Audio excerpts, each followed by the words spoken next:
আসসালামু আলাইকুম ওয়া রাহমাতুল্লাহ। আশা করি সবাই ভালো আছেন। আজকে বিকালে আমি বাজারে শপিং করার জন্য বের হয়েছি। আর শপিং করতে গেলে একা গেলে তো মজা হবে না, আমার বন্ধুকে নিয়ে যেতে হবে। যাওয়ার পথে ব্রিজের ওপর দেখি মানুষজন, ভাবি কি করে, পরে দেখি মাছ ধরতেছে। পরে তাড়াতাড়ি করে বন্ধুর বাসায় গিয়ে দেখি বন্ধু নাই। পরে বন্ধু আসার পরে আমি আর আমার বন্ধু চলে গিয়েছি বাজারে। তো বাজার থেকে একটি ফর্মাল প্যান্ট এবং একটি ড্রপ শোল্ডার কিনা শেষ। তো ঘটনাটা হচ্ছে, কালকে আমার মামাতো বোনের বিয়ে, আর আমি পুরাতন জামা কাপড় পরে গেলে হয়, সেই জন্য নতুন জামা কাপড় কিনতে বাজারে এসেছি। আর বন্ধু তার মায়ের জন্য ওষুধ কিনে নিল। বন্ধুর ও মায়ের ওষুধ কেনা শেষ হলে আমরা বন্ধুর বাড়িতে আবার ব্যাক করেছি, কারণ বন্ধুর মাকে ওষুধগুলো দিয়ে দিল আমার বন্ধু। আর বন্ধু বলল চক কিছু খেয়ে আসি। তো বন্ধুর বাসার পাশে একটি বিখ্যাত চপ এবং বড়া ভাজার দোকান রয়েছে। বন্ধু বলল ওখান থেকে কিছু খেয়ে আসি। তো বন্ধু আমার ওখানে গিয়ে নিজের অর্ডার নিজেই নিয়ে আসছে, কারণ ওখানে অনেক ভিড় ছিল আর কি। আর বন্ধু দেখেন প্লেট ধরে রয়েছে, আমি আর ভিডিও করলাম। আর বন্ধুর ভাইস্তে আর আমি বন্ধু দুজনে আমার বন্ধু হয় আর কি। তো ওরা দাঁড়িয়েছিল আমাকে বিদায় দেওয়ার জন্য। তো পরের দিন সকালে আমি রেডি হওয়ার সময় দেখি কারেন্ট নাই। এত মেজাজ খারাপ হচ্ছিল আর কি।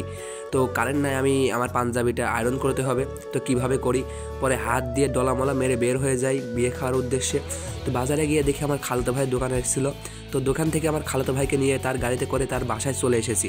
বাসায় এসে দেখি আমার খালারা কেউ নাই, কারণ খালারা কোথায় যেন গেছে।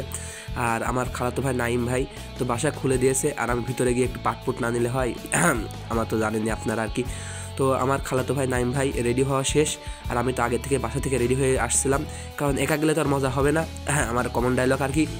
তো আমার নাইম ভাইকে নিয়ে আমরা বিয়েবাড়ির অনুষ্ঠানের ওখানে চলে এসেছি। দুইটা হাইস দাঁড়িয়ে রয়েছে। আমরা সব প্ল্যান করতেছি, যে হাইসের ড্রাইভাররা মিলে সবাই প্ল্যান করতেছি যে আমরা ছেলেরা নতুন গাড়িতে উঠবো। কিন্তু শেষ পর্যন্ত ভাই যা হওয়ার তাই হলো। আমাদের মহিলাদের নতুন গাড়িতে তুলছে, আর আমাদের একটি পুরাতন কাকার গাড়িতে দিয়েছে আর কি। কিন্তু ভাই গাড়ি হলে পুরাতন হলে কি হবে, ভিতরে সব ছেলেরা ছিল ভাই, মজা করতে করতে গিয়েছি আর কি। অনেকক্ষণ ধরে ভাবতেছি পিছনের গাড়িটা নতুন, কিন্তু আমাদের থেকে আগে যাইতে পারছে না কেন। পরে দেখলাম আমাদের কাজ প্রায় ধরে ফেলেছে, পিছন আইতেছে।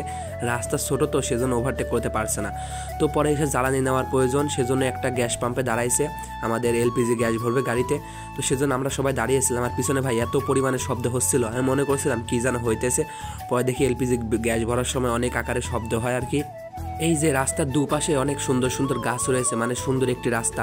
আমি যে পাবনায় গিয়েছিলাম ঘুরতে, পাবনা ভার্সিটিতে, তো এই রাস্তা দিয়ে গিয়েছিলাম। পরে আমার মনে পড়লো, পরে সবাই দেখি এখানকার দাঁড়িয়ে একটা ছবি বের করতেছিল।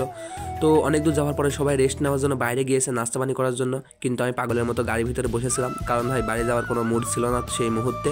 তো সবাই বাইরে থেকে খাওয়া দাওয়া শেষ করে গাড়ির ভিতরে আইসে, আর আমি বসেছিলাম। তো আবার আল্লাহর নাম নিয়ে রওনা দিলাম আর কি। যাওয়ার পথে দেখি ছোটো একটি সবজি বাজার। তো সেখানে একটু মানুষকে জিজ্ঞাসা করলাম কোন দিকে যাওয়া লাগবে। তো একেবারে আমরা বিয়ে আমাদের দুলা ভাইয়ের বাড়িতে আমরা চলে এসেছি। এসে আমরা খাওয়ার টেবিলে বসে রয়েছি। আর আমার নাইম ভাই বললো ফোনটা দিয়ে একটু ভিডিও করি, সে কি ভিডিও করছে সে নিজেও জানে না হয়তো।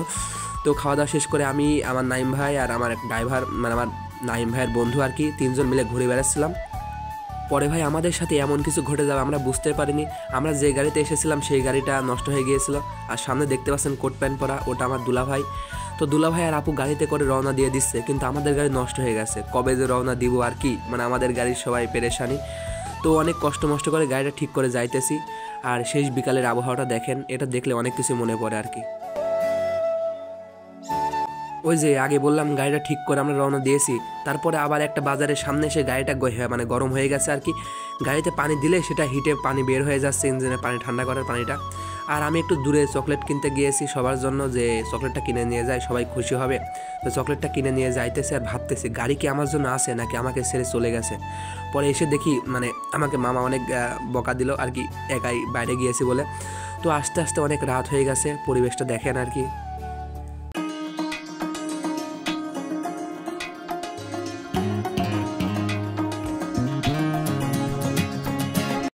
আমার মনে হচ্ছিল যে, আমাদের সবার মনে হচ্ছিল যে গাড়িটা রুটিং করে ফেলছে, 20 মিনিট চলতেছে আবার গাড়িতে ডিস্টার্ব দিতেছে। সেজন্য মিরপুরের ভিতরে এসে আমরা আমাদের গাড়িতে যত মহিলা মেয়ে মানুষ ছিল সবাইকে নামিয়ে অটোতে করে বাসায় পাঠিয়ে দিয়েছি। বেশি দূর ছিল না আমাদের। আর আমরা সবাই যেগুলা আইকাম্মা ভণ্ড পুরুষ মানুষ ছিলাম, ছেলে মানুষ ছিলাম, তারা সবাই মিলে কষ্ট করে আইতেছি। একটু পরপর গাড়ি বন্ধ হচ্ছে, আবার পানি দিয়ে আবার স্টার্ট করে বাসায় আইতেছি। শেষ পর্যন্ত আমি বাসায় ফিরতে পারছিলাম, আলহামদুলিল্লাহ। আল্লাহ হাফেজ।